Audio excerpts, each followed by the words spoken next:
ngaye muli anti waliwo bintu bigenda maaso mu Uganda naye ate nembanga musigaddeko so nno saagala barisa ngaye yajja okusaba eri ate tuddemu kuniigiina ate njagala batuusa kubanga nkimanyi mukozesa data mungi nnyo abala obudde mulina butono ate nembanga musobola okubanga muliza information yange so njagala kubaza mwana bawuliza n'abagoberezi bange mwebale kumbeerako mwebale butanvaako mwebale kulwana ntalo gye siri kubanga nzulumu mbanne base entalo ne zibalukawo nze simanyi nako nene muzirwana muziggusa so njagala bebaza mwenda abavujjirira struggle mbaagala nnyo newankubadde mwaggwamu amaanyi njagala kubasaba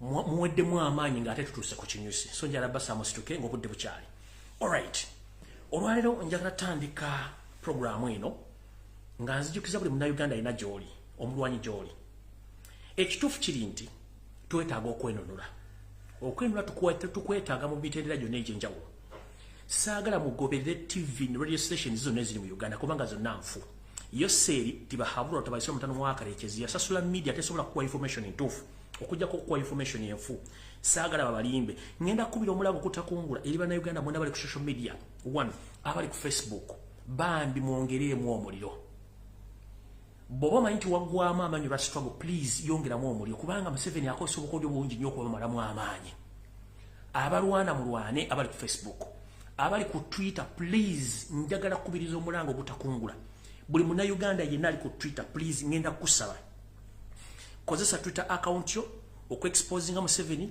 ebikolwa byo by'obutemu ebijjudde enge bibali mukola please mutuyambe mu exposing omuntu oyo kubanga tukooye efuga bbi n'okuba nti batta bannayuganda mu ngeri ey'ekyeyononero Wetwogerela waliwo akatambula ku social media akamuganda ffe kakwenza mukalabi bulungi nnyo nkyakanoonya wano nesindoza sinnakafuna nkyakanoonya wano kamala okulaba wano mala okulaba wano akakakwenza lindako mala okulaba wano kafunyeeko nendoza mukalabyeeko nyinza okuba wano kanvuddeko njagala mukwate akatambi ka muganda ffe kakwenza mukatambuze ku Twitter, ku Facebook, ku WhatsApp, ku Instagram, ku Snapchat, mu UN, mu AU, mu EU, mu Pentagon bulwamu. Tulage ensi nti ebintu bye twogera nga tuli ku social media si bya muzannyo. Era mutambuza akantu ako. Njalo tumira ku baganda mwenna batuta warriors mwenna bali ku Twitter bawandiika mwe bali nnyo mu mugomokola. Video tenatandika nkyali ku sinatukola na kigula rugi. Njalo kobaza muganda Faustin Masaba we bali mu gwokola okubiriza abantu ogenda ku Twitter. Njalo kubiriza muganda wange go bayita muganda ngomulala Faizo Mayanja abera ku choto ne page abakubiriza ogenda ku Twitter. Njalo kobaza muganda ngo tuyita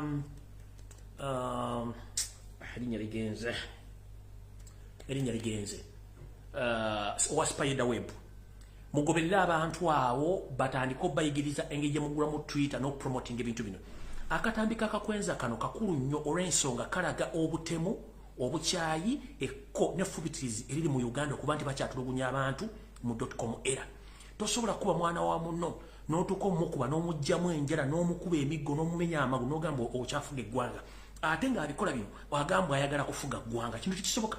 It is impossible. Era chovola bagati mukwate abali ku Twitter mwe bali nyo bali ddala abali ku Facebook abali ku WhatsApp abali ku Messenger namwe banyina fene baganda bafe mwenna abakolera ku TikTok mbagala nyo mwe bali kola era mwe bali kutambuza information na ye nabagamba bukendeeza ku Twitter entertainment mutandika okukola ebintu ebiconstructive nga biyambe eggwanga lyaffe okuyamba bannamwe video ziba zirese nga zetagamba na buyambi muzikole abetaga information okulakulanya eggwanga muzikozese nembaga mukose platform zammwe in future zijje bafuukira ekyobugagga oba ekintu ekiyingiza ensimbi so bagane mwena bali ku TikTok mbagala nnyo mwebale kukola mulimu mwebale kulaga talent gye mulina kubanga buli muna Uganda yenna asobola kubanga tulina talent esobola okukola ebintu bino so nno mwenna njala bategeeza era njala tandika n'akayimba kano mutegeere nti omuntu azaala ekibi era naye abeera kibi omukulu yoseri tibahabura tabase mutano mwaka njala mutagira mutange Janet Kembabazi mutangena buli mwasobola kubanga njagala bawa akayimba kano ngantandika nako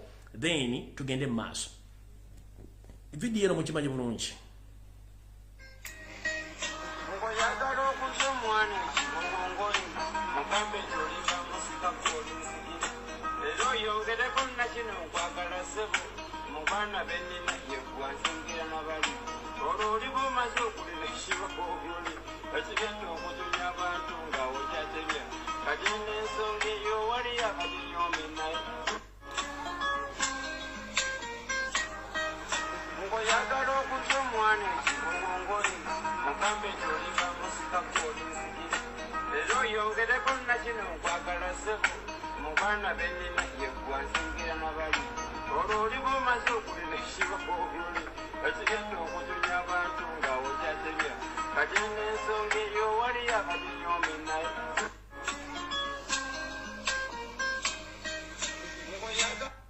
Okay, sigenda kalwako.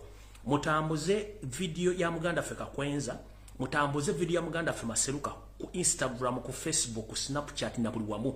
Muwandikire EU, muwandikire AU, muwandikire buli embassy yonna nga mugisindikira obubaka.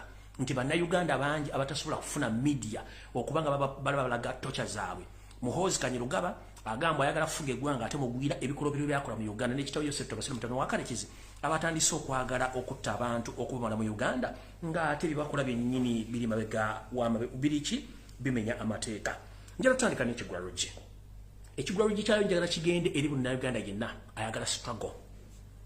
Ekigwalogi kya leero njagala kigende eri Munnayuganda yenna ayagala struggle. 1. Nzize mbasomesa emitendera Museveni gyayitamu okwawulamu bannayuganda n'okukola ebintu bye kye tuyita divide and rule. Ekigwalogi kya leero bakiyita divide and rule. Tusobola tutya okuva mu divide and rule tusigala nga tukola ekisookera ddala. Bwe tuba nga tuli mu lutalo tuteekeddwa okuba nga tulina common enemy omu oba omulabo omu yeyo seeri tiba habula tabaisa omutano wa Kalekyezi. Emmundu zonna tunazisinuliza Yoseeri tuleme okwerumaŋŋana ng'obwana obw'enjala kubanga nze bwe nkwata okugulu gwe kwata omukono bwe nkwata omutwe gwe kwata oki kwata ekibegabega osike tutwale omusajja ono. Museveni kyasinga okukola yawulamu abantu yayiseewo biye kati ngenda basa mwenna ba social media warriors unawe muli temuddamu kuwuliza kiboozibozi kyonna kijja ku media nga owa Nuupu alwanyisa owa Nuupu munne. Kiba kitegeeza nti tuzannya kaadi za Museveni z'ayagala. Nkiddamu buli muntu yenna ng'ali ku media ng'oli social media warrior, please tetuzanya kaadi za Museveni kubanga yasinga ozitegeera. Buli lw'abaawulamu struggle ebe yononeka, buli lw'abayingiramu struggle ebe yononeka. Tuconcentrate ku kintu kimu Museveni n'abagamba struggle bw'eggwanga ffe tujja kwesanga twemaliriza ebyaffe naye kati essaawa zino. The moment kasita tutandika okweyuza amasaati ye Museveni aba akola. Kino akikoze ebintu bingi nnyo abitadde ebintu bingi nnyo kuba nti awulamu abantu bano ffe kitajja kukkiriza. So ngenda basaba nti olwalira ekigwalogi kya leero tu focus tudde ku mulamwa. Ebintu by'okuyomba eby'okwerumaŋŋana ebyokwekuba tebijja kukola. Tusigale ku struggle nga tukola ekintu kimu nti twagala struggle egguke. Kubanga buli muntu alina olubimbi olw'okugusa so si nti ate buli muntu alina okulumba munne nno. Ebintu by'okulumba tubikomye. Era omuntu yena g'oda ng'azannya kaadi za Museveni nga wa Nuupu atalwanyisa wa Nuupu oba wa Nuupu akuba wa Nuupu kiba kitegeeza nti ezo kaadi za Museveni zasinga okwagala. Tukimanyi tetuli batuukirivu naye ate tulina omulamu omutuufu gwe gw'okulumba Yosef Tobasiro mutano wa Kalekizi omukuba left and right and center okuba tumujja kuki mu bintu byonna ebiriwo. Ekirala ebiboozibozi ebitambula ku media muleke bisharinga bibajja ku mboozi ennene nabagamba Yosef agenda kukola buli kyayagala okubanga abajja ku media n'okubabuzaabuza. Nabagamba Museveni agenda kwokya buli ekyetaagisa okwokya mu Uganda naddala mu Buganda wakati bookya buli ekyetaagisa. Era nebaga business bagenda zote nembaga abasobola bagenda gochi nebaga bagenda kola buli kimu. So buli muntu wali please nkugamba ebibozibozi bitambula ku media byonna bisasulire bulungi nnyo.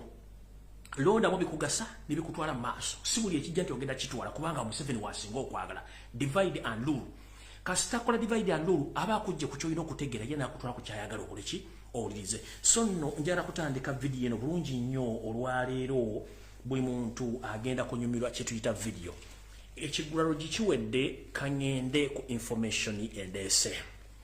Nga sinagenda ku information endeese njagala mutagingire Yosef Tibahabula Tobasiro mutano wa Kalekyezi mukyalo Janet Kembabazi family yaabwe Muhoozi Kanyirugaba n'abalala njagala bere ku video eno. Naye before nga sinatandika ngenda kusaba family z'abantu bano wammanga please muve mutegeeze ensi abantu bano gye bali. Family ya Inspector General of Police Okoth Ochola please muve mutegeeze ensi Okoth Ochola ali luddawa. Family ya Moses Ali muve mutegeeze Moses Ali ali luddawa. Family ya Jacob Olanya muve mutegeeze ensi Jacob Olanya ali luddawa. Family ya General Eritumwine muve mutegeeze ensi abantu bano gye bali. Otherwise bana abantu bagenda kutta ba public figures mpola ng'omulambo bajjayo gumuli baguteeka waawo. Ekyo ne kiggwa kubanga bakimanyidde. Bagenda tutuuse ekiseera nga tuli immune ku bantu abafa public figures nga we don't care. Ekyo kijja mpaka nga kituuse mu nju yolo n'olumwa n'oga nedda ekimala kimala nkiddamu. Bana basajja bazanye ekintu bakuba ejjinja mu kisaka ne bateekawo ekintu mutakifaga oyo afudde agenze katutandika okumanyira nti gunne bwafa we don't care nenga tetumanyi value ya muntu oyo mu Uganda gyalimu. Ye system egenda okujja nga batta omuntu ne tubeeraawo yafudde agenze kiwedde nenga abantu bano Museveni kyayagala okukola sooko jjo abantu bonna abamanyi history abantu bonna abategeera wuzi Museveni babajjewo omu ku omu ekiddako tugenda kubeera immune yenga akola byayagala. Right now omuntu bwafa we don't care nenga ate ekintu kiki ebintu bigenda maaso nga tubiraba. Kati njala tandika olwaliro na information eno tulika tugende maaso. Luli najja ne bagamba nti nali njagala kukola program nga njogera ku Honorable Segirinya Muhammad. Naye ne bagamba no kansoke holding mu katono olw'ensonga nti information gyenfuna eyinza okuba nga yeetaagisa Honorable Segirinya nnyini okujja okweyogerako ng'omuntu kuba saagala kusala kigambo na kuwayiriza muntu. Naye njagadde mutegeere lwaki Honorable Segirinya Muhammad ali mu kkomera era lwaki tasobola kuvaayo kwogera bintu byalina kwogera ekisookera ddala. Honorable Segirinya Muhammad gwe nina okwogerako yekka ebisigadde eno information nagijje mu drone zange n'endala gye nzize nkola etandika bwette. Munange bannabyabufuzi nga mumanyi Honorable Segirinya akoze bintu bingi nnyo era abadde munnabyabufuzi ayogera naye kyenjagala osooka omuwa credit mu byonna nti ebintu ebyamusabibwa okukola ku mukulembeze wa Federal Kyagulanyi Ssentamu yabigaana era buli aliyo ng'onenya Honorable Segirinya Muhammad munenye ng'omulekamu olw'ensonga ebintu ebimusibiza mu kkomera nakatukutuka olwaliro byali bikwatagana Robert Kyagulanyi Ssentamu bye baali baagala akole ku ye n'agaana byatandika bitya kubanga wenjagala okuvaawo ngende mu maaso. Olwatuuka Honorable Segirinya Muhammad musajja musiraamu ng'ayingira ebyobufuzi gamanyi tibyo bya ssente entono bya ssente nnyingi. Munnange ng'asinkana mukwano gwe oba gwe yaleeta mukwano gwe gwe bayita Ham Kigundu oba ng'omuyita Hamis Kigundu nga mugamba Haji njagala mukono gwo kubanga agenda kwesimbawo naye njagala funding oba njagala kunsponsoringa ssente ezo nja zikuddiza nga mmaze okukola ki okutereera. Ham kye yakola ng'atandika okupoka omusimbi ng'aguwa Segirinya Muhammad nga Segirinya akola byalina okukola nga munnabyabufuzi. Unfortunately Kabaka Katonda ng'amuyamba nga Segirinya ayitamu. Hamu Kigundu ssente zino teyaziwa Segirinya ng'ambuulira nti ssente zino azimuwa ku kikuuku kintu ki ye yamuwanga buwi ssente. Segirinya ng'akola byalina okukola nga munnabyabufuzi nga biyitamu. Olunaku lwatuuka nga ssente zaakimulaetinze Honorable Segirinya ng'amala okuwangula akalulu. Bw'amala okuwangula akalulu gundi Hamu Kigundu Hamis ayita Segirinya amugamba jangu. Segirinya agenda sinkana Hamu ng'amugamba munnange nno manyi nti nina wenjagala nkutwale olina bw'olina okusinkana tubeke ensonga zetwogera ku bintu bya ssente. Kumbe batwala Segirinya ono ng'abamutwala tamanyi gye bamutwala. Mu mmotoka gye bamutwaliramu mwalimu ne Muhammad Nsereko eyeyita member wa Parliament wa Kampala Central. Bamutwala nga bamutuusa ewa Muhoozi Kanyirupama. Bamutuusa ewa Muhoozi Kanyirupama nga Muhoozi Kanyirupama amuga nti ssente z'obadde bakuwa okukozesa zibadde zange. Naye ssente zino sikyazeetaaga kubanga nnyingi. Kyenjagala onkolera ekigambo kimu kiri bwe kiti njagala onkolere mission emo. Segirinya nga bambuuza mission ki nga mugamba twetaaga tukuwe mission nga yakujja obulamu bwa Robert Kyagulanyi Ssentamu. Segirinya yennyini gwe bagamba okujja obulamu bwa Ssentamu Segirinya ng'asooka afaako eddakiika. Omuntu bw'akugamba ekigambo ekikishookinga nawe kennyini osooka n'ofaako eddakiika. Segirinya ng'asooka afaamu eddakiika awo nga mugamba sooka ogende weetereeze oba weerowooze tunakuddira ng'osobodde okukirowoozaako. Segirinya mu mutima gwe yagaana kubanga yali tasobola kukola kikolobero ekyo. Nga munnange Segirinya afuluma ng'atambula. Mu kutambula bano abasajja baategeera nti Segirinya tagenda kukola kintu kino. Ekituufu Segirinya ye tasobola kutuusa bulabe ku Robert Kyagulanyi Ssentamu kubanga abadde ebbanga ddene nnyo ng'amukampeyingira ate ng'amwagala amwogera nga pulezidenti we era asinga bangi abataayaaya. Munnange ekiseera tekyali busa Segirinya Muhammad ng'akola ki nga alinya agenda e Netherlands gye agenda mu biseera ebyo nange bali bantadde emabega emitayimbwa emikono gitawumira muwemba Segirinya bwatuke Netherlands yali yagenze mu semero bakola mikwano gye bwe yawulira amawulire nti bankutte naye n'ateekamu amaanyi ge naye Katonda nga bw'atabeera na programu ntuufu kubanga ye amanyi kiki kigenda okulibera wenca munnange Segirinya olwava e Kampala ng'agenda Netherlands kumbe Muhoozi Kanyirugaba n'ekibinja kye ky'aba mafia ne bategeka okutandika okusaanyawo bannayuganda mu disitulikiti y'e Masaka n'okuteeka entiisa mu bannayuganda nga bateekawo bijambya group eno ya Muhoozi naye ng'edumibwa omusajja gwe bayita Kalekyezi Kayihura nga batandika okussawa bannayuganda naddala abaana b'ensalo y'e Masaka batematema okwagala okubattamu abantu abayitirivu batta munnanga balo basaawa nga banoonya ani gwe bagenda kikwasa bo nga baga katugenda kiteeka mu Segirinya Muhammad munnange musajja mukulu teyamanya mission ki eyaliwo omubegaawo Segirinya nga ave Netherlands nga akomawo e Kampala olwali okutuuka e Kampala nga bamukwata bamugamba nti gwe ne Ssewanyana mmwe mubadde emabega w'okukola ki w'ebijambiya bino nga bamukwata nga bamussa munda mu kumussa munda bamuwa condition nti twagala oveeyo olumize Robert Kyagulanyi Ssentamu nti yali emabega w'okutema abantu bano n'ebijambiya era n'akabinja ke akabayekera Segirinya Muhammad omusajja omusiraamu ng'agamba kafuuwe sisobola kulumiza Robert Kyagulanyi Ssentamu kubanga bino tabimanyiiko naye kennyini bino sikola ki sibimanyi era nga Segirinya akola ki agaana nga wabeerawo akavuyo akaaliwo nga bazanyisa maama omuzannyo nga gumulemerera maama ne bagezaako muwa ssente ne statement azikole bate Segirinya ne zigaana essaawa zino Wetwogerera waliwo obukwakulizo baagala okuwa kya Segirinya Muhammad asobole okuba nti bamujja mu kkomera naye ng'omuzannyo guno nagwo munene gutya nabagamba nti ekigendera kya Museveni kyamutwala ekkongo waliwo ebintu bingi nnyo bye twamusooza teyagenda embu anoonya ADF wabula yali agenda teekayo obubinja bulumirize nti bukolagana Robert Kyagulanyi Ssentamu kwata omusajja wa Katonda musibire emabega w'emitayimbwa era mu kintu kino kyenyini condition donors nzengambe tibagambye Segirinya bw'aba asobola okumiza Robert Kyagulanyi Ssentamu ti y'omu ku bantu abali emabega w'obubinja obuli ekkongo bw'abayeekera bw'anaava n'asobola okukyogera basobola omuta abaana batakyogedde then tebasobola muta naye nakino baagala kuzzaamu nnyina asobole okukiisa omwana ono okukola ekintu kino Segirinya kyagaanye era kyenva mbagamba nti yenna omuntu ali eyo njagala okugamba sabira nnyo Segirinya Muhammad ekintu kye yakola kya buzira nnyo abantu abasinga obungi asobola okwewussa najja n'agamba nti nze munnange kasita neefaako bumu kangende nkola ekintu kino Segirinya yagaana okulya mu Robert Kyagulanyi Ssentamu olukwe n'okukkiriza ebigambo bye baali bamutaddemu abikole awo olina okuweera omusajja ono credit nti yagaana era Segirinya musajja nnyo ne bw'aba ali mu kkomera essaawa zino yagaana okukola ebikolobero bye baali bamugambye abyogere ku Robert Kyagulanyi Ssentamu nti ali emabega w'ebintu bino byonna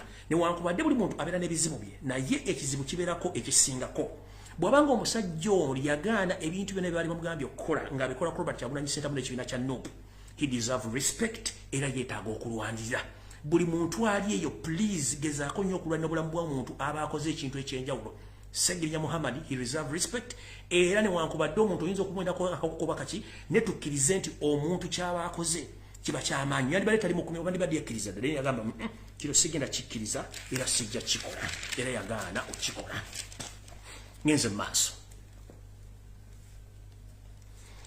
era wetwogerera essaawa zino bagezaako nnyo omunyonyoogera asobole okuba nti avaayo akkirize bamugamba naye yagaana Muhoozi ono agamba bw'ati nti ngezezaako nnyo emirundi mingi okujja Robert Kyagulanyi Ssentamu kigaanye ngezezaako okugula abaana bannupu bakole omulimu guno nekigaanye ngenda kukola ntya kati nno wane wabeera okulya n'okukomba essowaani abasajja bano bakozesa abaana ne bakojjawo wetwogerera essaawa zino muganda waffe Hamis Kigundu ali mu kattu era nga akattu kaalimu keekano wano wammanga bamukozesezza okuzimba ebizimbe ebiyitirivu kusendeza omuwe musolo naye wetwogerera essaawa zino bamuwa project ez'okukola zamulema muno muli mission ey'okumaliza Robert Kyagulanyi Ssentamu ng'ayita mu mitendera egy'enjawulo egyamulema Muhoozi ono era gentegeddeko apulaninga okuggyawo Hamu Kigundu olw'ensonga nti zonna pulaani ze bamuwadde okukola okutuusa ku Robert Kyagulanyi Ssentamu ne bannabyabufuzi abamu ze mulimu okukola muno mwe mwanne pulaani ey'okubba Diamond Trust Bank nayo neegaana mwe muli ne mission ey'okutta Robert Kyagulanyi Ssentamu ne missions nnyingi nnyo ezimulemeredde era emulya nga omuvubuka ono atuuseeko obuzibu essaayo nga bamugye mu action temubuuza ani aba akikoze eyo nno information gye mbawadde ekwatagana ne kwezo ensonga kati video entuufu etandise naye olunaku lw'enkya nnyinza okuwalirizibwa okudda nga maze okufuna nfunye information gye njagala okubategeeza ku nsonga ezimu eziri crucial ezikwatagana ku ssomero lye bayita SMAC awenkomye kati ntandise.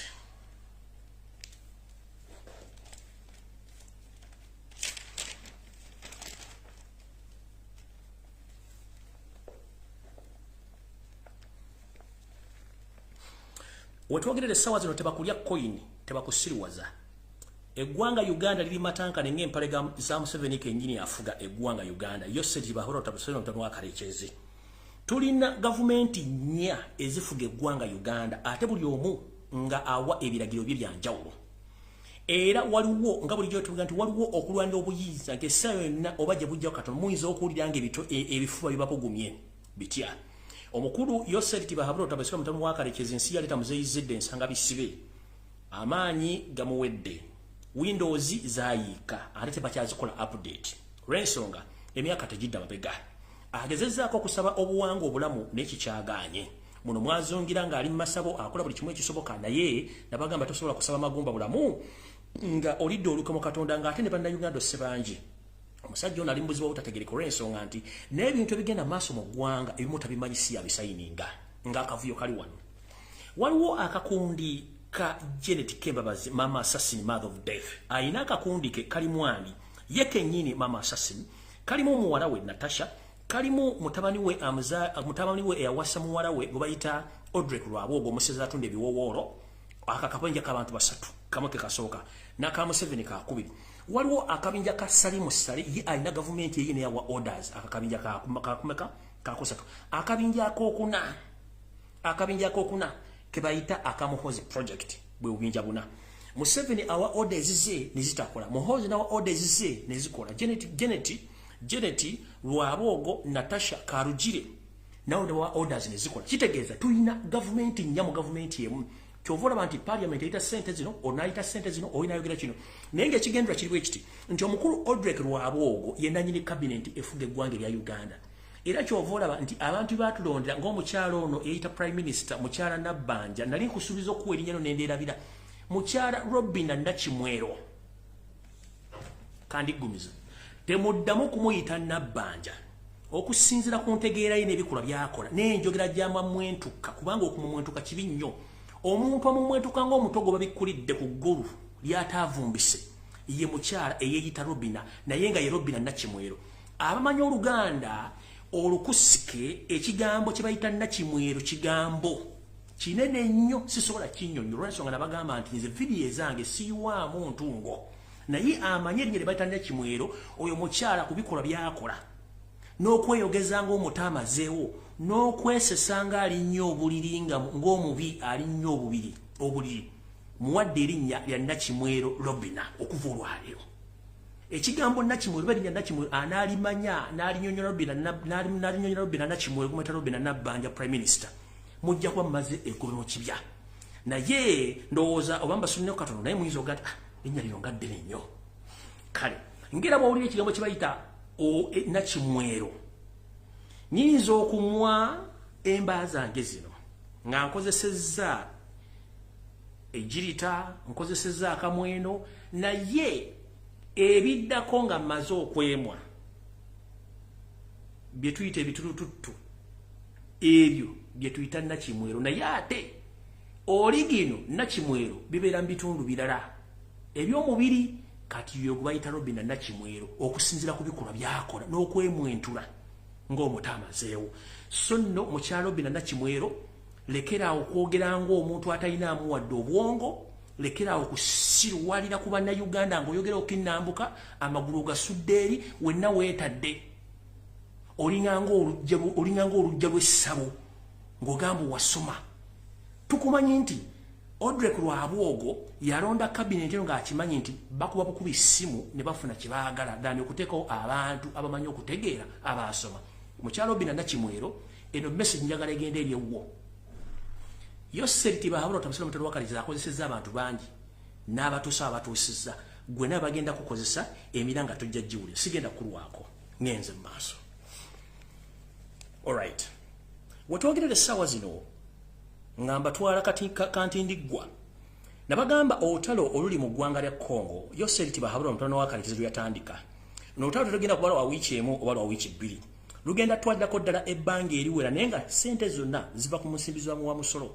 Ekyatwala Museveni e Congo si kunoonya ADF byali byanfuna olw'ensonga takyasobola kufuna ssente kuva mu materekero ga nsi yonna okwewola nti ssente baazibba dda tebalina kye basobola kukola.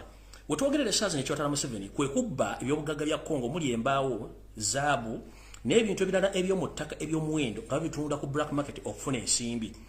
Alowooza nti olunaku olutalo lwa wiiki 2 lwa mwezi gumu ekyo kikafuuwe. Olutalo luyinza n'otwala emyaka ebiri oba omwaka omulamba naye nga ssente bakosezaamu wa musolo. N'amagye agali e Congo balina amagye ga bika bibiri. Waliwo amagye ge bayita funguwa barabara n'amagye agali mu kubba obubbi nga bugali station D okumonitaringa abasimi b'obugagga n'obifulumya. Kati bana basagula bibana baffe Abaganda bibana baffe Abasoga abanyoli bakuba amasasi ne babatta bali basigala nga babba. So omuntu aliyo nga goloza nti olutalo ADF luno olutalo si lwagenda kunoonya ADF kuba ADF teriiwo.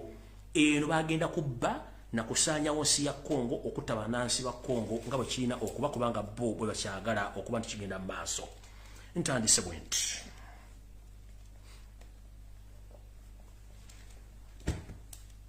kamala okuggulako wano 1 minute mumpe mu dakiika emu.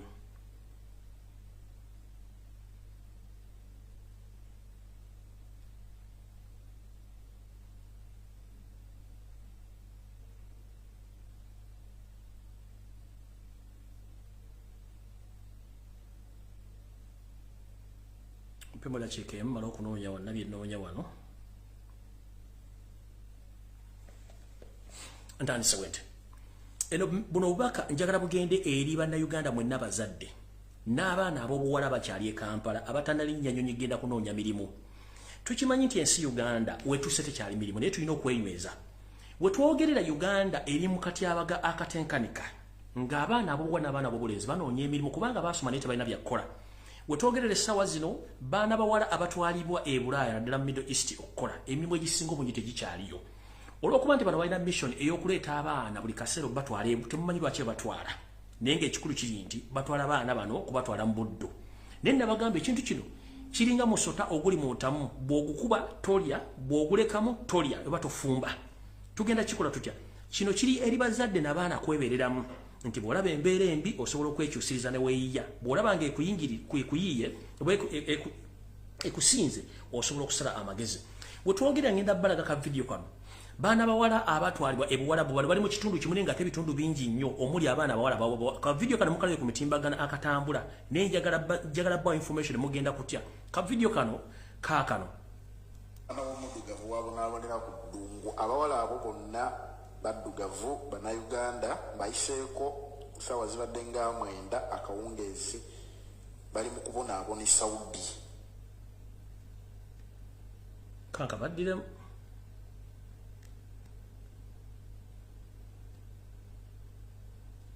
omudugavu wabonaabonera ku ddungu abawala abo bonna baddugavu bannayuganda bayiseeko ssaawa zibadde nga 9 akawungeezi bali mu kubonaabona e Saudi.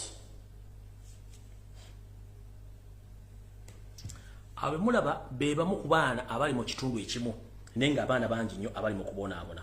Njagala nzanye ka video kano mukawulira akalala ntandike program nga bw'erina okubeera muwulire bulungi nnyo ebibatuukako nga temumanyi. Kaakano abaana b'abantu batunze President Museveni otunda abaana b'abantu challenge naye muddidde abaana b'abantu batunze President Museveni otunda abaana b'abantu challenge me if you're not doing that because bana abakola bino osobola okuba directly and they stop it. Mukulu Kayonde gamba omukulu eguru tuuliziganye Mukulu Kayonde akiliyalinga abaana b'abantu batunda mu budde Saudi Arabia akomyawo. Mukulu Kayonde tuuliziganye akomyawo because buno bwe mutunda buddu omukulembeze w'eggwanga yavaayo n'alunga. Njagala President Museveni, you challenge me if you are not promoting slavery. You are selling Ugandans under labor export. I want to challenge you. This is labor export. Baana bano bagenda ba domestic work bagenda mu mayumba. Mukulu Kayonde abagenda mu mayumba bwe baba tebali free nga batulugunyiziddwa to walk away even to talk or voice for themselves. Nabadde mu ministry eggulo Ngwa minister abuza aba voice bakola migrant workers voice ekula bit ne mubuza, do you know the meaning of what you are talking about? Can you translate it? It is a migrant workers voice, which means you have denied them a voice. Therefore they are your slaves. Mukulu Kayonde, yes, njagala tuwuliziganye bulungi. Bwovaayo n'onenya omukulembeze w'eggwanga okubanga ya promoting slavery. Let him challenge me. That is not doing that. Ekiwandibadde okimenyawo. Sagala kukimenyawo. President Museveni bwe batuvuddeeyo. I don't want to go political. But we have tried our level best. We understand the levels of unemployment in the country. You are doing your best maybe when you allocate a labor minister who is so decorated also. You should because appreciate the president over that. I do not. Because Parliament has done its work. International labor export is internationally accepted. UN accepts it. And now if you come out and choose the president over the same, you need to withdraw that. No, listen to me. The president must come out and boldly tell the public what are they doing clearly. If at all we are sending Ugandans to Saudi Arabia, where they still promote debt bondage and this whatever kafara system. Kafara system is a sponsorship. UN promotes migration, it's fine. You can sponsor someone. Yeah. But when sponsorship turns into a debt to pay back, then that is total slavery. Ontandikiddawo. Wetwogerera bannayuganda basinga obungi mulina kye mutamanyi. Kambaddize olugere emabega mujjukire bulungi nnyo. Mukimanyi bulungi mu ssemateeka wa Uganda ewandiikibwa obulungi bajjajjaffe ne bakitaffe abalwa mu biseera ebyo nga Museveni tannajja mu Uganda. Buli munnayuganda alina eddembe nga n'omulambo oguba gufudde gulina eddembe lyagwo. Naye okuva Joseph Bahabulo Tabasira mutano wa Karakizi bwe yajja mu Uganda n'emirambo bagicunya gitya. Nti omuntu atuuka okuba nga afiiridde mu maka ge, poliisi nejja n'etwala omulambo ku kifuba nereka nga bakubye n'embooko. Kiki ekitwaza omulambo ogwo? Mbagenda kukola postmortem. Postmortem eyaki? Mulindeeko awo. Omuntu agwa ku accident ne bamutwala omujjanjaba ne bamuttira ebulago bamusse. Kiki ekimussa? Ngenda kikunnyonnyola. Mujjukira nti Kampala, Mukono, Wakiso n'ebitundu ebirala byonna ebya Uganda byalingamu abaana ab'okunguudo abayitirivu baddala oddawa. Ngenda kunnyonnyola. Mujjukire nti abalalu ng'oggyeko bambega waliwo abalalu abaataayaya nga buli mu kibuga nga mulimu abalalu. Abalalu bano baddala oddawa. Ngenda kunnyonnyola. Ntandise bw'eti. Constitution etugamba nti munnayuganda yenna ayina eddembe mu bulamu ne mu bufu ne bw'aba afudde ng'aweddemu omukka. Kitegeeza nti omuntu yenna okugibwamu ekintu kye eky'omunda aba alina okufuna olukusa okuva mu bannannyini muntu oyo afuna olukusa olumuggyamu body organs. Mu Uganda kyafuuka kya kiyaayo wa kya bubbi. Buli muntu yenna afa ne bwe bafiiridde mu nnyumba ye, poliisi lwakiri ejja n'ekuba abantu emiggo n'etwala omulambo. Kiki ekitwaza omulambo nga gulina eddembe lyagwo oguziika? Kubanga baba bagenda kuggyamu ebitundu eby'omunda babitwale babitunde. Programu eno gye muwulidde omukulayogerako gye bayita kafala. Programu eno mpanvu nnyo era yeetaaga okwegendereza ennyo nga njogera ebintu bino. Tutandise bwe tuti. Mu Uganda muwoza nti ebyobufuzi byaggwa. Ebyobufuzi tebiggwanga ate bisobola kuggwa kubanga ebyobufuzi bitambuza ensi. Kubanga alikujikiza kino tibulwako kukaaga mu program ku TV mu radio station ez'omu Uganda ne TV kubeerako abantu abanalizing ebyobufuzi. Omuntu yenna gw'owulira ng'ali yazunga aliko olubale waabwe gwe bataasamira nga boza tebyobufuzi byaggwa, mugambe agende mu nnyumba ye abeere ne famire ye, abali mu byobufuzi tujja byogerako mpaka ng'ensi ekyuse. Ntandise bw'eti. Eno kafara system gye muwulidde teri mu Uganda wokka, eri mu nsi yonna lwakuba nti ensi ezisinga obungi zaagigoba olw'ebintu by'ekiyaaya. Bwe twogerera essaawa zino mu Uganda nti n'omufu talina ddembe era atulugunyizibwa n'agibwamu ebintu eby'omunda ne bitwalibwa. Mu Uganda mw'osanga mwokka ng'abantu aba bulijjo bafa ne batundamu ebintu byabwe nga tewali muntu yenna akubye ku mudomo obadde okwogera. Mu Uganda tulinamu omuntu akulya bizinensi ne bamuyita Odrek Lwaboogo. Ono ye mutabani wa Museveni eyamutwalako muwala gwe bayita Natasha. Ono era nnyini bizinensi oba mafiya omukulu akulya programu ey'okutunda ebiwowoolo, emitima n'ebyumba n'ensigo mu Uganda. Kobeere ng'oli mulamu, oli mufu, oli mulalu oba oli street kid. Ono ye specialist ng'akolagana mafiya ku international level okukola ebintu bino. Tutuganise bwetti. Abantu abasinga obungi temumanyi mu Uganda mu Kampala mulimu special hospitals oba amalwaliro ag'enjawulo agakola mu Kebera. Kituyita matches oba blood samples ez'abantu abanoonya ensigo, ebibumba, omutima n'ebiwoowoolo nga balwala lwadda sigala yabatta ninga bali mu nsi ez'Abawarabu n'ensi ez'Abazungu. kino bakikola nga bayita mu ngeri y'okwekweka naye mutemuyinza kitegeerera ensonga nti bannayuganda basinga obungi twabula ekibuuzo kye bayita kino kiki era lwaki kubanga tetubuuza ate tetufuna answer okuba nti tutya. Amalwaliro gali mu Kampala mu sayidi z'Ebukoto, Ntinda, Kololo ne Muyenge eyo Wepo ne ku Gabalodi n'ebitundu ebisinga obungi Wepo n'amalwaliro amanene gabeereyo nga gw'omulimu gwa gakebera matches za kufuna abantu bagenda kukolebwako bintu bino. Ngera Wetwogerera essaawa zino baana ba special doctors abasawo ab'enjawulo nga bo bakafulu mu kukola ebintu bino bafunyemu omusimbi omupya n'omukadde naye nga babikola kwani babikola ddi ani abikola bafunamu batya era bivaawo bitya yeeno program etandise giwulirize bulungi nnyo. Kanzire wano osooke mbazanyira akatambi naye obutambi bwange baba olaze oludda simanyi ani andoga obutambi bwe bwonna sibulabako mani tuto obutambi bwange ni kirungi obutambi mbulina kasooke mbazanyire kano.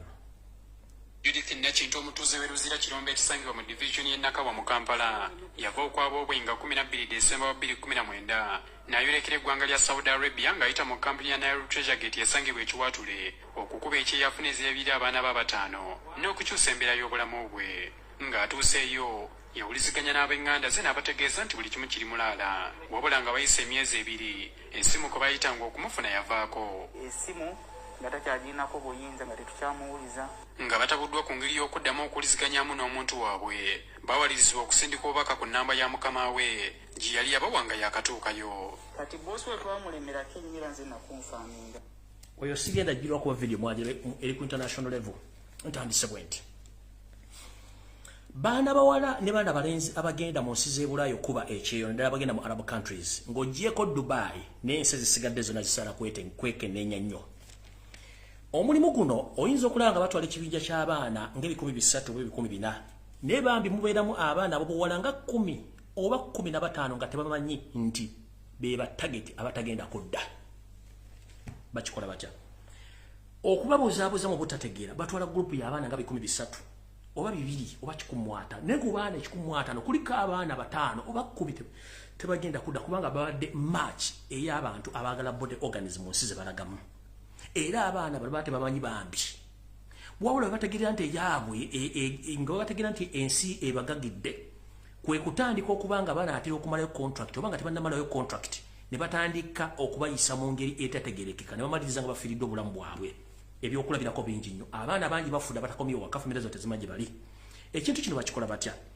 Bwe mulaba tutte abaana 152 mwe temufaayo abalamu nga kasa tuli bangi naye nga mwabe 152 mulimu abaana nga 10 oba 8 oba 5 ye target gyegenda okavalinga bano bonna expenses zabo na buli kimu.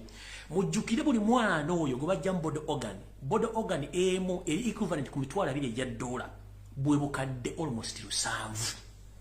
Kati kubyamu abaana 8 target abagidde mu baana 3. Zino kampuni eziri e Uganda Wepo ne kampuni eziri eri mu Buwarabu ziba zikoze sente nyingi nnyo. Wetwogerera lwayo kitegeerezebwa nti mu Uganda abantu abatunda body organs olunaku bakunganya akakadde ka $1 kamu bwe buwumbi 3 mu obukadde 5 plus. Nkiddamu mu Uganda okutunda ebiwowoolo emitima n'ensigo buli lunaku kigambwa nti bizinensi eyo eyingiza akakadde kamu $1 bwe buwumbi 3 mu obukadde 5 plus olunaku lumu. Naye nga ani ali mu bizinensi eyo? Bizinensi eno bagikwatagana bata. Bizinensi eno erimu first family. Ngera first family agirimu ng'omukulu director ye mukulu gwata Odrek Lwabogo bawa Natasha. Mulimu ba in-laws ba Lwabogo. Mulimu ba OC ne ba DPC. Mulimu abanene mu Ministry of Health. Mulimu ba doctors malwaliro agasinga obungi mu Uganda. Waliwo ebuzizaako lwaki omuntu bw'afa ng'afudde bibye era still police mulino gitwalire omuliro n'okukimumulamu n'ebitula bekola postmortem. Mu kukola postmortem omuntu bagenda omubadiza nga bamusaze bwe bata bamusaze kumugyamu guno omutwe bamusala okuva wano mu kifo bati ne bamubuuza mpaka eno wansi. Buli kimu ekyetaagisa okutwala ne bakitwala. Mujjukire abasoma science bagamba nti omuntu newankubadde aba afudde kimutwalira essaawa endala eziwera essaawa ndowooza eziwera essaawa nga oba 28 oba 27 omuntu ono nga tannafa ebintu ebimu eby'omunda nga tebinnafa bikyali biramu bisobola okukola nga basobola obbizi okusa yensonga lwaki immediate omuntu olufa poliisi ereeta amaanyi n'etwala omulambo ogwo kubanga kyebaagalamu baagalamu ensigo baagalamu omutima baagalamu amawowoolo gobanga oyagala postmortem kiki ekikutwaliza kubanga kino kiri mu Uganda yonna naye nga mujjukire mu kusoma amateeka kimenya amateeka tinjala bajjukiza mujjukira otatandika okukola programu zino Parliament netandika okugamba tugenda kuyisa etteeka erikwatagana ku body organs nga kikakata ku ddwale wa gavumenti yaddemba okugyamu omuntu ebiwoowolo bye oba ekibumba kye n'ekitwala nga tebalina gwebibuuzizaako olwo nga tumaze obba kuba ku nsoloboto abantu bategedde nti ekintu kye bakola kikyamu nnyo okubba body organs z'abantu era etteeka ani yalireeta etteeka eyalireeta ye Odrek Lwabwogo ng'ayita mu musanji munne wa musajja munne kati akola ng'ayita musanji munne ne eyita Anthony Jero gwe bayita Kiriwa Kiwanuka nga bakolagana ne Odrin Karugire oba Odrin Karugire kati ne yawasa muwala wa Museveni kati Odrin Karugire ne Kiriwa Kiwanuka ono Odrek Lwabwogo yabakolera package n'abagamba kati muwandikire netteeka lifuuke etteeka mu litwale mu Parliament bali discussingeko nga kimaze obbakwata mujjukira mu nsi ezaakulala omuntu ne bwaba afudde lwaki aleka awandiisa ekiramu nti bwenfanga ekibumba kyange omutima n'ensigo birina gabyo bantu abo ababyetaaga kyetuyita donation oba donating mu Uganda ekyo tekiriiwo gwe bwofa kati bana abantu waliwo ebuuzizaako kiri kyembagambye nti omuntu bwafa waki poliisi ejja n'etwala omulambo n'ekuba n'amasasi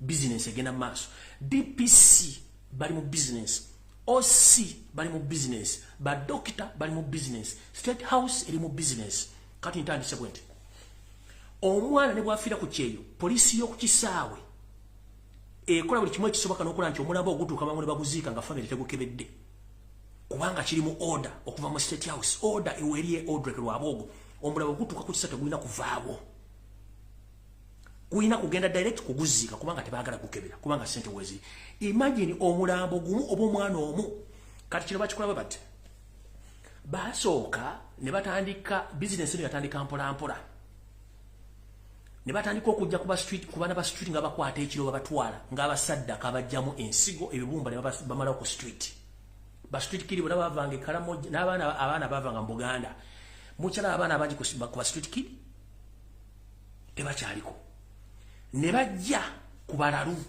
abalalu bali mu categories 2 waliwo abeefuula abalalu bambega ba gavumenti abo we bali naye abalalu abasinga obungi banoonye buli kibuga kyonna we baali tebakyaliwo babakwata dda babasalaasalamu ne babasalamu ebibuma ne babitwala n'amawolo babitunda ne bavaawo ne bagenda ku buli muntu yenna agudde ku accident with immediate effect accident olugwa kasitamu ka poliisi ono waguddewo accident poliisi batwala kipayo buli gwe bayingiza mu mbeera gye bayingiza mu ddwaliro nga wodi batuusizaawo abamu babattana bussi era olwokumala okubatta ng'abajja mu bintu byabwe babateekawo bizinesi weeri era etambula bulungi nnyo kubanga bakikola bakimanyi kati bavudde awo ne bagamba tulina kukola tutya ne baga kati tulina okuba nga abantu batubatwalira ddala gye birina okusibuka gye balina okubeera ne babatwala kati basitula muntu mulamba nga bamutwala bamukola kye baagala bafuna ssente mbagambye omwana omu afiira ku kyeyo ng'afiirire mu bintu bino eby'ekisulo bamujjako bamufunamu emitwalo 2 egya $, bwe bukadde almost 7 kati jjukira companies bazitadde ne mu byalo zaatuuseeyo nkiddamu companies zitwala abaana ogenda okukola n'ebyalo zaatuuseeyo naye ziri mu Buganda wokka mpozi ne Busoga zitandise okwambukayo kati zino company ekizireeta kuno oba ekizireeta nekizikozesa gwewuunye lwaki company zino ne bwe tukuba endulu nti abaana b'abandi bafiira mu biyumba abaana abandi tebasasula teryanyiga kubanga kampuni z'abanene of course zikola omulimu mulungi nnyo okufunira abaana bano emirimu ne waliwo ekintu ekikusike ekyokuttiramu abaana abangi abaana bafunamu ssente naye ng'ekintu kino bizinesi ebadde etambulira ddala ebbanga ddene olw'ensonga nti be bali mu byebufuzi njala ombuli eno Parliament era etuddeko neeteesa ekintu kino kubanga Parliament era bano ebagirina babawase ne bakola ki ne basituka kati ngenze mu maaso nga mbabuulira ebintu bino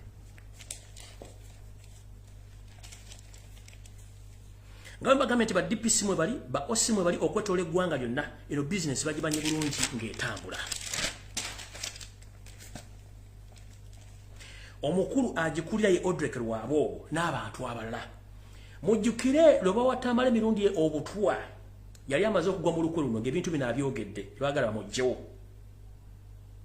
naawona era naye akyabaliko tannabata referral hospitals zonna mu Uganda zikimanyi bulungi nnyo nti guno mulimu gugenda mu maaso teryayogera senior police officers bakimanyi bulungi ne teryayogera Minister of Health ekimanyi bulungi nnyo teryayogera naye nga bannyinaffe ne baganda baffe wonna abafiira e Bulaaya ebintu ebibatta tebitegeerekeka olw'ensonga nti eno bizinensi egenda mu maaso eno bizinensi nga bwembaga nti yatandikira aba street kid nejja mu balalu nejja mu bantu ba accident aba boda era kyovula nti gwebuuze mu constitution tekikkirizibwa muntu kuba nti bw'aba nga agudde ku accident kugibwa mu bintu bw'afudde postmortem bagikola bagijja ku kibumba ku mawoolo ku nsigo kuki kitegeeza ekigenda mu maaso mu Uganda kinene nnyo kati waliwo enjagala mu ntanyiro y'Osero Tabasira mutani wa Kalekezi ne family ye yonna mbabuulira ebintu bino era mbitegere bulungi ngenda sooka bazza ye mabega muwulire bulungi ekisookera ddala saagala Munnayuganda yeekubya emizimu egitali gya family ye era njagala muterere mu layini bulungi nnyo muwulirize bulungi mumpulirize ensonga zino gwagamba nti ebyobufuzi bikwatako nkulayira bigenda kukwatako economically ebyobufuzi bigenda kukwatako one Wetwogerela ababbi bonna abali mu Uganda basinga obungi batandise okutunda ebintu byabwe genda ku bibanja ku Facebook ne ku mitimbagano gisinga obungi ku bayita marketplace ogenda sangako abampe bibano nga batunda ebintu byabwe batunda amayumba batunda amayumba batunda amataka batunda buli kimu naye nga webuuza abitunda yabijja ludda wa tutandise bweti akatambi kali bwe kati Muhoozi Kanyero pama manyi kuno ku video kwoli mwazanya ekibozibozi n'ekitawo Museveni ogende Rwanda ng'okosa ennyonyi y'eggwanga okubuzaabuza abantu batunda project yo nakugamba gwe tolinawo osobola kufuga Uganda bw'olikola otya one toli Munnayuganda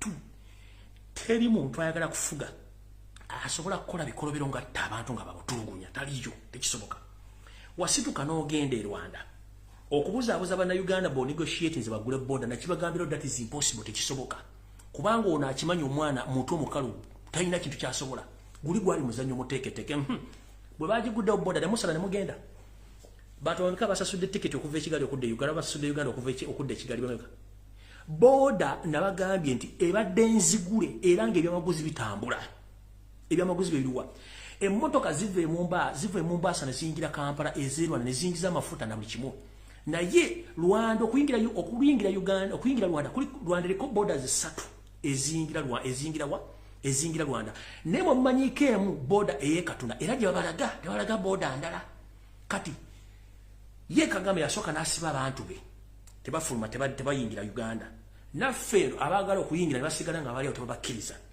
okuyingira Rwanda ng'oli Munnayuganda buli munyalo tekwangona endagamuntu original ate endagamuntu zaabwe ziri mu system va kwene ya Uganda nkunyonyola endagamuntu y'omu Rwanda bakwata bukwasi nini namba ye Rwanda bagiteeka mu system neekulaga mu system ne ku Google zinza okuba nga kweziri kwata ya Uganda ogiteeke mu Google oba gisearchingeko bw'onoofuna details zonfa ng'ate yabbanga lya myaka kumugigwa kuba tokyali Munnayuganda so oli bagenda kuzanya muzanyo gwa kuleeta mwana ono naye ng'akimanyi bulungi tekisoboka omuzanyo gwayise era bwe gwayise TV ki eyabadde okukavalinga abantu abadde bagenda e Rwanda yabadde NBS ani yabadde abuuza Kanole Mugisha buli lwa Kanole Mugisha ng'alina waayimiridde alina by'abuuza mumanye nti state ye staging ekintu kino okubalaga nti Muhoozi wali talina kyagenda kusobola era talina kyagenda kukola kubanga eyo project egenda tama gw'ogamba ogenda fuga Uganda ekisooka tune Munnayuganda kikisooka ekyokubiri teri muntu ayagala bukulembeze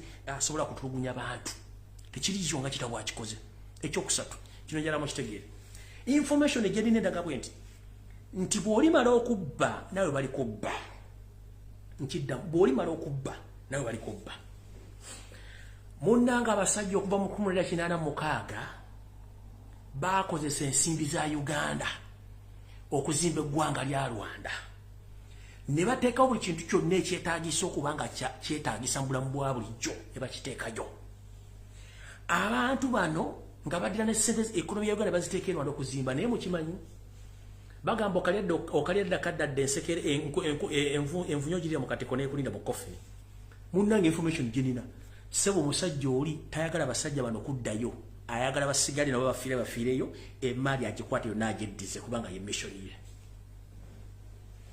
Sekawuka kaali kakulumbe okalaba okola ki okadduka eyalumu omusota bw'olaba omugwodduka ono omwami akimanyi bano abayeekera ebikola bakola mu Uganda basobola obikola ewuwe kati njala bagamba ekitundisa abantu bano ebyokulwanyisa ebyo bakimanyi tebakyalina wadde n'ensimbi n'embuisinzi bateekerwa na zonna ziri seized property ziri seized kyokala tebasobola kukkiriza n'omuntu n'omu kuyingirayo mugende ku bibanja babaga nti babitunda essaawa zino information gyenfunye nti eyita Jerusalem Sarakanda noko ne mu North ayagala kudduka ayinza okuba yadduseeyo one yaspendinga sente nyingi nnyo mu kugula ettaka lya Northern Uganda ng'ayagala teekayo estate n'okubbirako eri abantu bali afeirinze okufuna abaguzi abagula ettaka n'okudevelopinga kubanga n'abagugira baabiganye kino yafunye force okuva mu indigenous Northern Ugandans abatandise okugenda against his business era olutalo olugenda okusuutuka emmanga engulu tumugenda dotegeera kitegeezeddwa nti omwami ono yadduseeyo era nategeezeddwa nti n'amakaage oba ettaka liri eggaluga alitunda batandise okwejjako property zaabwe mpolampola kubanga bakimanyi essaawa yonna ekintu kyabika kati gwe munnauganda mu kifo ky'okudda okuwandiika ebbaluwa okukola buli kimu ekisoboka oliawo okanudde maaso kikyoyagala abasajja bali ku pressure ekintu kiyidde bakolako kusindika busindisi muli wano nabo bakimanyi nti essaawa nabagenda fe tuganye okukola ekintu kino ekiri wano kimulabalako kola kati wetwogerera essaawa zino abantu bano buli alina ekintu kyonna tasobola kifunako kubanga babisiizi nga teri muntu asobola kufuna kintu Rwanda kati Kagame akimanyi bano bamafiya tasobola bakkiriza kujja mu nsi ye golowooza lwaki singa yali abakkiriza okujja mu nsi ye bameka abandi bagenzi ne bekubisa ebifaananyi nga ne yali atutayo akapaleke ono Andrew Mwendo muliwo bisiyaga kojja wa Muhoozi bwe yagendayo kyekyaddako bamugoba nga nina bugisi bufungize bukyanga bamugoberwa daleezeeyo lwaki teyagenda na mutabani wo Muhoozi anti yamutegerera lwaki Muwenda oyo asirwala muliwo bisiyaga teyagenda kuwerekera mutabani wo Muhoozi e Rwanda anti yamutegerera lwaki teyagenda kubanga akimanyi akasajja kabategeera bamafiya babbi bamala okukola ne banyaga eggwanga Uganda bateeka e Rwanda n'omuyayi nenabizingako byonna yabitutte keri yalina ebisumuzo bya boda teri kuyingira ebyamaguzi ebiyingira ekirowoozo lwa saa 12 tulira nga ziyingira zitwala ebyamaguzi nga zimala okutikkula nga zikomawo balo bantu walangala bisimanyi tugenda kwaffe oyo eyita simanyi myuka minister of finance eyagamba simanyi bannayuganda temusooke mulidde okwogendera mwagamba ensalo bagigudde bannayuganda bagenda waki tebagenda kitegeeza muzanyira ku bwongo bw'abantu namwe mukimanyi oyo bahati during COVID pandemic time oyo bahati yakwata $1 million nazisindika Rwanda ziyambe the same applies to tumwebaze n'abala bangi basindika sente Rwanda nga bannayuganda bali mu kufanjala byonna property bazitwala bazikwata kati njala babuulira tebabalimbanga nti waliwo enkolagana n'ensi eyo enkolagana ebaweeri batuzanya kannemu kanabiri kafumba mwanyi katakonko malanga jakanwa kwa lufumbo otya bulijjo kambale bale 10 wezi atalina bwongo tojja kutegeera nsonga zino kati ntandise video wano wennyini wenjagala bategeerera ati mutegere bulungi nnyo ebigenda maaso mu Uganda bannabyabufuzi mu Uganda judicial system mu Uganda ne bannansi shame upon you nkiddamu judicial system in Uganda lawmakers and all Ugandans we should shame ourselves because we failed to understand all these games all along. This gentleman, he doesn't even qualify to be or to lead Uganda. He doesn't qualify. The history says it all. Ntandise bwenti muga mwina parliament mwina amateeka mwina ba politicians kubanga bakimanyi bulungi nti omuntu amanyi okwogera oluzungu mubbi mukimanyi bulungi nti abantu abefuna tebamanyi amateeka bamanyi buli kimu babeera basiru kati bannayuganda mwenna abadde byofuzi since 1960s ne mulemu okuvayo kwogera ebintu bino ffe tubyogera ebitunoonyesa okwagala otutta njagala mweswaze mwekubireko mu ngalo olwokuba nti mwalya mu nsi yammwe olukwe ntandise video Yoseri tiba habula tabasho mutano wakalekeza ensi yali tamuzeyizedde wano wendi mpuliriza bulungi kwata akakalamu kusomese mukulu waliko owa state research era mu government y'omugenzi Milton Obote wagikolamu government zombi bbiri wazikolamu amini wajja okuwamba naye okola mu government z'Obote ngani wakola mu government z'Obote nga Yoseri tibahabulwa lutabayisirwa njagala mukwata amanya gano mulye okuva mu 1906 jangu 1907 jangu 1907 omwami ono amanya ge amatufu yeyo seri tibahabulwa lutabayisirwa era agenda okusavinga nga state research agent state research kati yekolanga iso ne semwai weyazalira muhozi kanyiroga bayamuzalira Kenya kuba gundi bwesoma gemanya ga amatufu bwamala okulwanyisa bano bonna nga Yesu tibahabulwa lutabayisirwa mtono akarekezi tutuuka mu kulwanyisa Amini Steve nga yeyo seri tibahabulwa lutabayisirwa mutabani wa akarekezi tutuuka mu 1908 akyusa amanya yeyita Yoweri Museveni mumpulira bulungi nnyo olutalo lwa kinana lwonna alulwana nga Yoweri Museveni olwa kinana muwandike bulungi nnyo naye kuva mu 1905 okuyingira 7 nga yeyo seri tibahabulwa lutabayisirwa amala okuzoganya bamiri bonna bobote bonna tuyingira olutalo lw'ekinana n'afuuka Yoweri Museveni akuŋŋaanya banne bonna bakola obuvuyo bwabwe bayingira ensiko balwana bakola obuyekera mu Buganda batta abantu bonna nga Yoweri Museveni tutuuka mu kalulu ka 26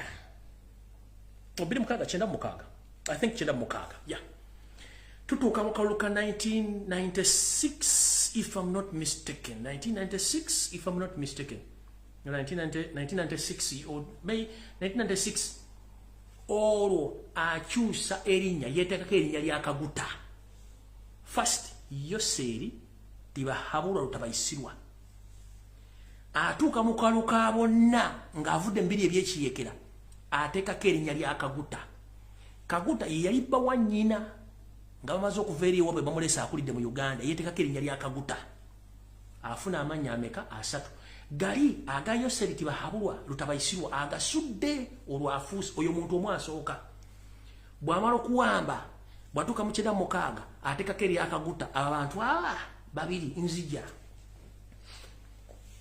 tujja akyusiza constitution ye Yoweri Museveni Kaguta abyesereze eggwanga ye Yoweri Kaguta Museveni yeewazze buli kimu kyonna ekyetaagisa ye Yoweri Kaguta Museveni tutuuka Kyagulanyi avaayo nga tanavaayo constitution ya Uganda agikyusa nga bw'ayagala Yoweri Kaguta Museveni kimenya mateeka tutuuka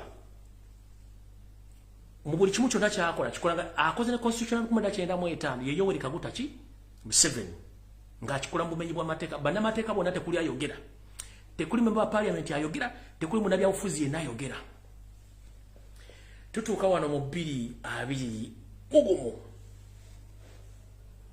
munange ng'ampika omusajja nti amanya g'amatuufu gwe Yoseri tibahabulwa lutabayisirwa nga tumugamba twagala empapula kuwasomera nga gaya akalambira tazirina nga gaya yocha Makerere University nga gaya yefuula ekirala kimulya tugende Tanzania teri empapula teyasoma tusindikiza omusajja leeta qualification ezo tazirina abagezi nga bamugamba nno oyo muyaye kakutteko bw'oba oyina empapula zolina nga ziri mmanya ga Yoseri gizijjeeyo omuyaye kiyakola nga ajjayo nga agenda nga nti nkyusiza amanya nze Yoweri tibahabulwa abantu bafuuse oyo afuuse wakumeka wakusatu oli yasooka Yoseri tibahabulwa lutabayisirwa mu 8 amaze okuwangula mu 9 ateekako erya Kaguta n'afuuka eri okuva mu 1905 yefudde ye Yoweri ye Yoseri tibahabulwa lutabayisirwa tutuuka mu kulwana mu 8 afuuka Yoweri Museveni tutuuka mu 9 ateekako erya Kaguta abantu 3 akoze obuvyo bonna bali abantu bameka 3 tutuuka mu 20 Kyagulanyi ajja tupika omuyayi twagala amanya g'amatuufu ngamuga muzeeyo manyi oba era kapapula ka P2B oba ka Nassale oba ka Mujiji kaleete abayayi bataamye ng'asooka asirikawo kati kumbe nabano bonna ababbi abaamugirako nga bazze bakamuwa fridge nze Bannayuganda nga batandika Sejjusa yasooka mbu simanyize Sejjusa n'agenda mu kooti n'akyusa amannya bitandikiriza tuba tuli awo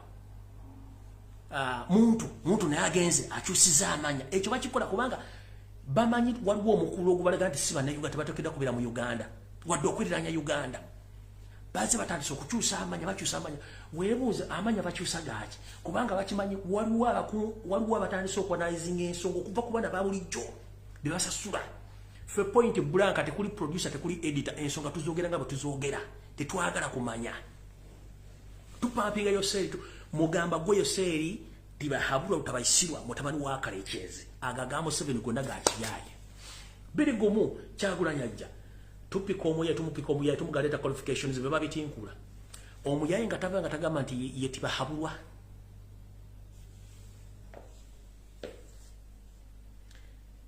wafuka tibahabulwa kati wawa ne wali film mu 7 nakugamba nebone sige enfufu nebone sige gerenge jajja tugenda kuwabira ne family yo lwaki bazukulu waffe bajja kuwabira family yo temugenda kutwala kintu na kimu Uganda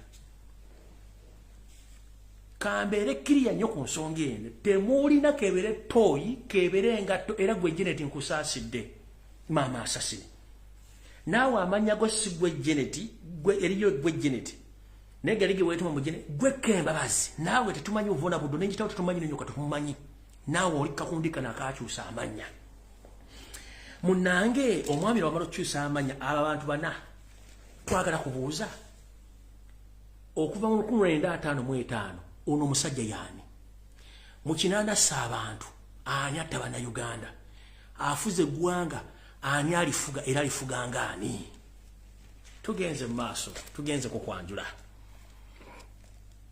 mu mateeka tulina kye tuyita kanti banyonyole bulungi mu mateeka tulina ekintu bakiyita bati mukiwulire bulungi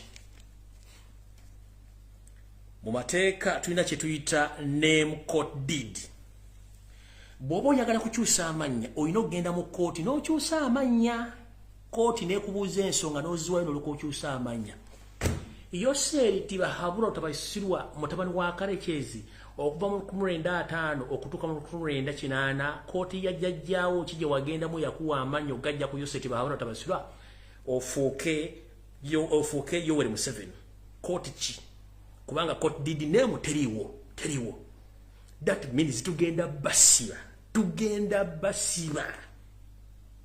ezo simanya kamwesi simanyi zino zimisitiru simanyi zino zemuzimbe simezi zani zino akashia molo bigenda sigala wano ngati wali kyemututeko ezo na apartment zemuzimbe na mugongo era Bannayuganda mbagamba mubere bagumunga asula ku ttaka buli kimu kye babye tugenda kifuna era Yoseri obadde obuzaabuza nga afukana mbu tewali asobola kuwabira tugenda kuwabira njagadde kubagula maaso bannabyabufuzi bamemba ba parliamenti n'abaaliwo mwenna mwali ludda omwami ono ng'akola ebintu bino tugenze mu maaso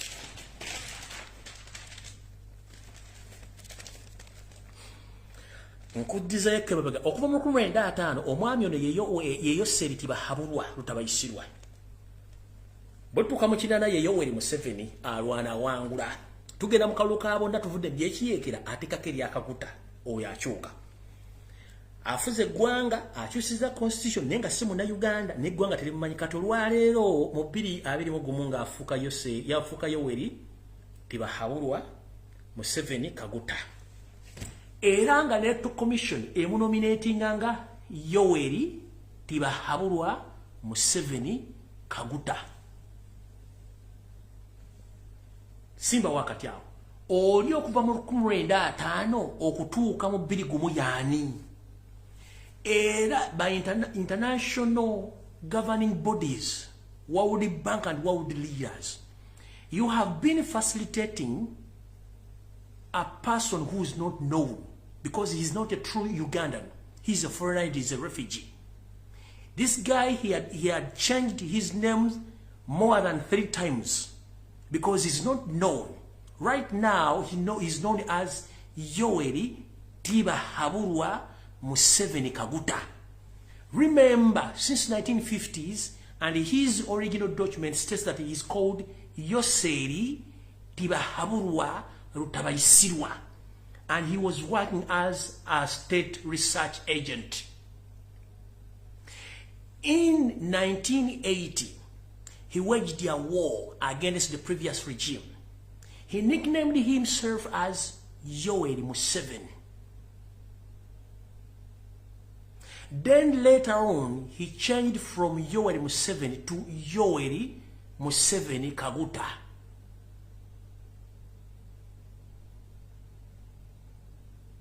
Then in 2001, he also changed from Yoweri Kaguta Museveni to Yoweri Tibahaburwa Museveni Kaguta.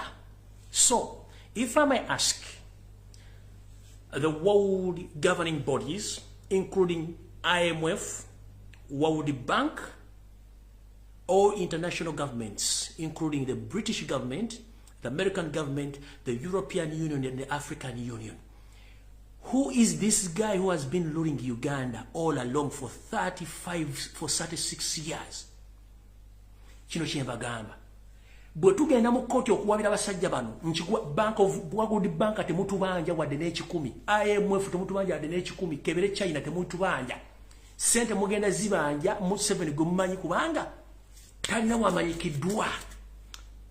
Okuba kuli ekintu kino mukitegere bulungi nnyo. Essaawa zino wetwogerera, ebiwandiiko bye byonna worldwide bamumanyi nti ye Yoweri Kaguta Museveni, so si Yoweri Tibahaburwa Museveni Kaguta. Mu embassy za Uganda zonna n'ebitongole bya gavumenti, omwami ono kumanya nti ali irigo mu Uganda oba ali irigale mu Uganda, portrait bye bifaananyi byemukulembeze ebibeera mu office. Amannya gali ge yasooka okukozesa galiko signature yaago. Nakati ono bw'afuuka Yoweri Tibahaburwa aba alina okuba nga alina signature endala nga n'ebifaananyi biriko amannya malala. Embassy za Uganda zonna ebifaananyi byakyuka.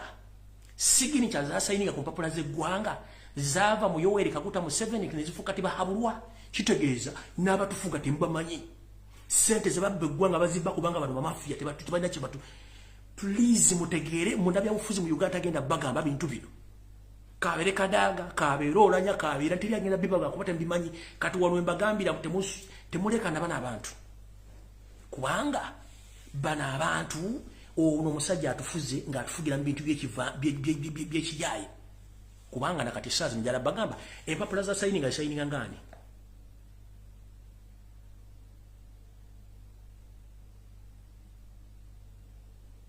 Empapula za sayininga ngani. As who? Since 1950 is known as Yoweri Tibahaburwa Rutabaisirwa. 1980s, he known as Museveni, Yoweri Museveni. Coming 1996, he changed to Yoweri Museveni Kaguta. 2021, he changed to Yoweri Tibahaburwa Museveni Kaguta. But remember, this gentleman has been signing all Ugandan documents illegally. Kati sebo lijowe buzabuza mbusimanyi wefuula mbusimanyi toli munda Uganda se bannamateeka mwenna ne bapaliya ne badya babufuzi temutegana bwe tuba tugenze mu mateeka nga gavumenti ekyuse Uganda tebanjiwadde n'ekikumi neki sente ezisayiningako se munda Uganda n'amanya tetugamanyi mmanyi kuno Museveni kuuli ondaba deeti zonna sente zitubanjibwa Uganda tetubanjiwadde n'ekikumi neki munoonye omuntu wamwe eyabasayiningira ku mpapula namuwa ssente fe tetumumanyi kubanga si munna Uganda. Njala kubuuza Uganda yasooka kufugibwa Sir Edward Muteesa. Mwali muwuliddeko nti si munna Uganda? Ng'oggyeko kuba kabaka yalina ebyobugagga bye. Tugenze ku mugenzi Milton Obote ekyobugagga kyokka kye yasigaza ekintu kimu Uganda House ate yali pate building. Tugenze ku Balutwa talina ddaka ku Kusite Square wadde kukwa. Tugenze ku Late Idi Amin Dada Mukazugu yagamba tumule twale kunamuga sigenda kutwala sente za ggwanga yafa mwavu. Talina deporte mu Kampala. naye weewuunyo n'agamba mbu intellectual ne ba intellectual abaliwo since 1950s tekuli asobola ku addressinga issue zino babbye eggwanga balimazeewo balibanga baani tebakulya ssente kati eno video olwala nkimanyi Museveni ekyaya amulemye okunywa nkimanyi nekyaya akulemye okunywa kuoli kuno ne mukazi omukanula amaaso ng'enteesalererwe kati mukulu onaine enkofu wano mu mutwe alinga akabizi kabitanga yita mabirizi mbu yasoma mateeka sebo ebintu byekisubi ogenda wabira sema wabirono wachi to finding out omuntu gwokolera amanya ge yani sagala mu Uganda demu kwevuma ne mu Uganda muno era mwekube oba oli mu America oba oli luddawa please tubere ne cause emu kubere wainale muzukuka kino kigenge kiri atabala kikira nasigadde waka omusajja simu na Uganda family simu na Uganda yesongola kibazi bakyusa amanya okitegera kino kibabula eno government bwechuka tebagenda sigaza adine kintu neki kubanga bina mucha mujjukira nti waliwo munansi constitution ya Uganda ekuwolukusa okuwabira Museveni ng'omuntu nti simu na Uganda era yawabira kawunda owa Zambia nti simu nansi yawa mu UN finding out nebuza kawunda obujulizi bw'obulaga nti muntu wa Zambia bwamubula kawunda nebamujja mu kulembeze muna Uganda ali mu diaspora muna Uganda ali osobola okuwabira yo seti bahabula tabasima mutono wakalekezi due to the differences ofunye simu na Uganda ona asobola okuvaako World Bank bate tubanja MYM fata tubanja America tetubanja Bungereza tetubanja ne China tetubanja kubanga sente bazi wa muntu mukyamu kiringa bono okola era ngo osindika sente no wandika era sente nezigende wala bako mobile money oba ku electronic money wire transfer oba no zisindike wono sindika message negende wa chamo 7 bwate with wrong message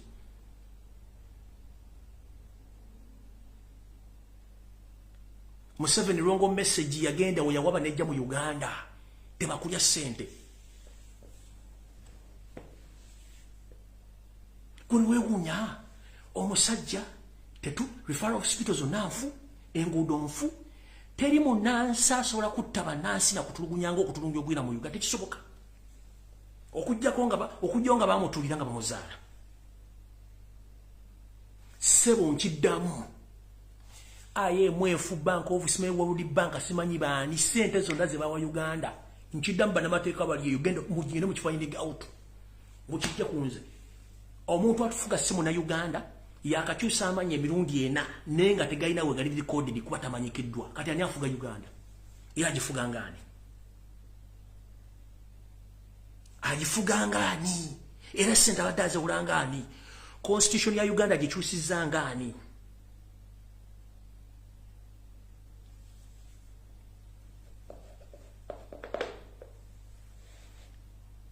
no down not anko kwa ne muna Uganda mu origino ne mwevuma ne kumba mwevumira ku kintu ekitali imwe kitotasola ndo ngomusajja simu na Uganda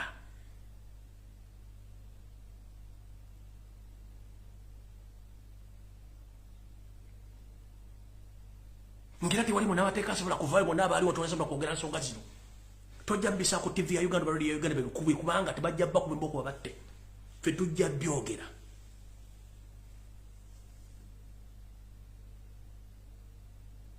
kati encha kinzo okumpaliriza okudda asoke mala okudda mu eno information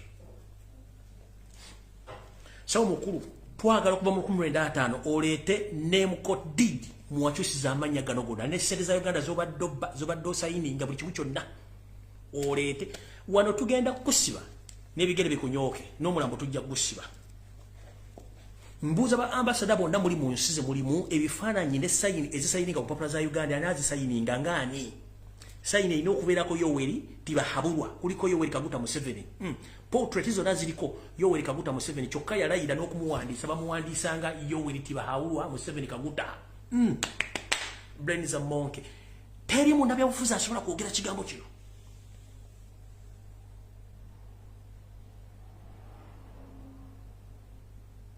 teri munda byabufuza asobola kwogera kintu kigambo kino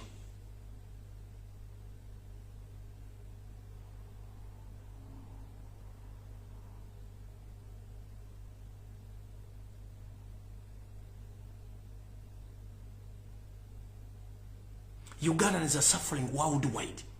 The man is spending a lot of money by deploying spies across the world to silence Ugandans. And other Ugandans, they keep silent because they fear to talk. Remember, when you fear to talk, you die. When you talk, you die. So it's better you speak as you save your nation. This man is not a Ugandan. And his entire family, they are not Ugandans. Including this man called Sam Kutesa, is a mafia. Ask why this gentleman was caught red-handed with a bribe of $1 million US. Why is it that he's not somewhere in a prison? Ask yourself, Sam Kutesa. He was assigned by Museveni to go and represent him in the United Nations as the chairman of the United Nations. But he was given $1 million in cash as a bribe for submissions in the UN. He took $500,000 US himself, and he gave $5,000 US to Museveni as a bribe. But the person who gave him that money is a Chinese national. He was jailed and is still in jail right now. But some Kutesa is still moving because for us, we see it as an easy situation, no problem, because we know these people are thieves. We can't talk about thieves. Ntidam. Samo Kutesa musajja munyarwanda. Omubbi abye gwango dimarawo. Bemba mwagala okumanya nti ensi efuga bagira ababbi. Oyo Kutesa Museveni yamusindi yamwandikira ebbaluwa n'agira mu mulimu UN. Nga yisente wa UN. Omuchina n'akwata akakadde ka $1 n'akawasa mu Kutesa nga balina dirize bagenda okukola mu Uganda. Omwali n'okuzimba ekibuga ky'Abachina mu bizinga bizinga by'esese. Samo Kutesa n'asigazako emitwalo 5 najyo Yeseti bahabula tabasika mutano wakali kizinga enguzi. America n'ekimanya, America bw'ekimanya ne China n'ekimanya, omuchina ne bamukwata. Ne bamuziwa bwekera mu sinu yakagitamanyiddwa kafufu. Ono bwe yadduka mu America yadda mu Uganda nga atuula. Teri yamukwatako. Ne tasobola kulinnya mu America kubanga America suspect ne exhibit number what? Sikyajjukira na code yezo. Osamu Kutesa exhibit number be bantu abasajja batulina ababbi. Twate bulusa. Abantu mugenda tandika okulaba ensentufu bweri. Kino kibagambye. Teba muntu yenna akumanyira kubanga njala bategeza. Ne data yenna origino okuva Uganda yafuna independence ali mu migration yenna ya deletingibwa. Nchiddamu. Data wabana Uganda yenna okuva Uganda yafuna independence akwatagana ne migration. Yoseri tiba habalo tabashiba mutano wakana kizisi aleta data bamushimura. Yensonga lwaki bage mufune passport yempya eza East Africa kubanga mbuziri jeno buli mbate sobola kujja nefuna passport ndegera mwejjeke ya mu ya Uganda. Yensonga lwaki endaga muntu ya myaka 10 kyekigenda okudda kafuta myaka 10 kubanga bayingiza. They are pumping they are refugees into Uganda. No sanga muna Uganda ya nze sisobola kulanda muna Uganda muna kubanchi manyi. We are all Ugandans because a person who was born in Uganda is a Ugandan. Sisobola kulanda muntu era mbalabanga mystical ne bunayo bale mukuna kutya. Ekizibu kiri ekintu eki Yoseri tiba habula tabayisiba mutabani wakale ekizibu kya Uganda mu abasigadde. Mulinga masanyalaze. Amasanyalaze bagava ko balubu tekola. Kati Yoseri ge masanyalaze betugajja ko balubu sobola no jijjamu. Bwegenda okwata ministry kinga kulika masanyalaze gajja kukuba. Nebo gava ku ministry sobola gisumula ne bwaya ziteka mu kamwanozia. Kati sazi n'ekituna kujjako masanyalaze nga tugajjako bana basigadde bonna tugenda kukwata bakwate bajja kuba nabo baddusi n'okudduka nga bivudde namu. Teri awagira Museveni nga si mubbi taliyo. Nobody supports Museveni who is not corrupt. Either all corrupt officials and public figures who are dealing in black business, they are the ones supporting Museveni. Because corruption is the order of the day in Uganda. If you want smart business in Uganda, you can't get that business because the end of the day, if you don't give bribe to someone, you can't do business in Uganda. Nobody. Nowhere you can do business in Uganda if you're not corrupt. So kati kyebagamba buli muntu ali eyo gula amaaso obitegere. Bubato ina budde bogena bitegera. Mbabulide bwada history okuva mu 1905. Ani atufuga. Era ensimbi za Uganda badazisayininga ngali baluya mu gula amaaso. Batugamba mu Uganda atekedde okusasula milioni 2 nsasula zaki. Nazisayiningako. Abadaziba ye mu Uganda nzisayininga nzisasula ngandi.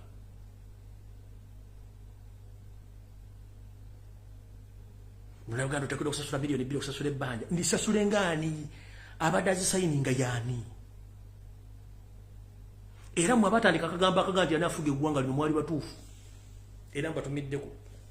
Eyatandika akagamba ani afuga eggwanga lino kajjambo. Ekitegeeza mwali kempe ngazibagamba mubuuza ani afuga eggwanga lino.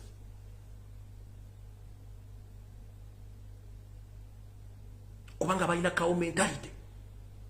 Tebalina kye basobola kukola ne kigenda mu maaso. So tomorrow nyinza okudda ne information ekwata ku ssomero lya SMAC. If not so nja bategeeza ndabasiwaako ddenja. Ninga mbategeezezza. So no mukama 13 ampera tusinkane any day, either tomorrow or any other day. Nenga na information yaro bawa egenda batisa. Mugenda kutya ensi. No rensonga eyo mukama 13 ampera.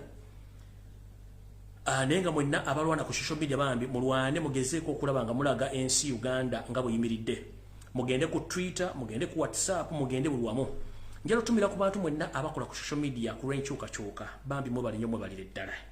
Mwebale kola mulimu ogwo temujjanga okwo. Buli akola ina ku social media please mukole mulimu ogwo. Ebintu by'okuyomba ebyokulwanagana okujjako nga muzanya divide and rule card za Museveni. If not so omulabe wa Fogu Museveni kasitavaako bwati kiba kiwedde bisigadde byonna bijja kwesotinga out. Buno bwonna simanyi divide and rule simanyi byonna bijja genda ekintu kirya ki. Na yoyo muhozi Kanyirupama tategana kugamba mbu alina wagenda okwesiba simanyi okumulonda totegana. Kakwenza kiwamukoze kimala. Nabala kimala tukoye. Mukaba bakumbe mwana.